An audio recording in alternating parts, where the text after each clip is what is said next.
শুনো বন্ধুরা, কয়েকটা তোমার কথা কইতেছি আজকে। আজকে 15-20 দিন আগে আমি একটা অ্যামাজন থেকে চুড়িদার অর্ডার দিচ্ছি।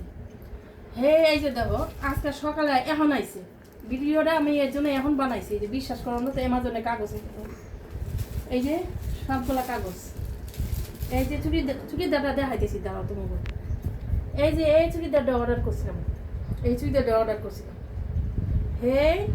চুড়িদারটা এই যে দেখো তারিখ, এই যে দেখো তারিখ ঠিক সব, এই যে দেখো।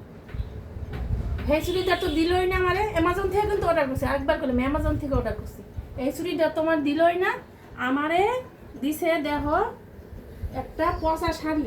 এই চুড়িদারটার দাম অর্ডার করছিলাম 1244 টাকা।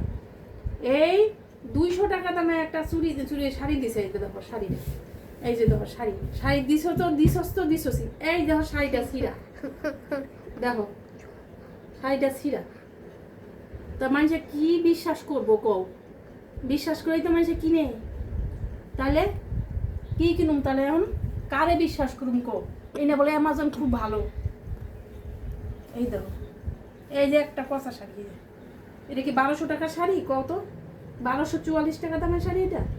এটা 200 টাকা কেউ নিব না। এটা পাঁচতলার বেড়ারে ফোন করছি, বেড়া কয় ইয়ে করো, চেঞ্জ করো।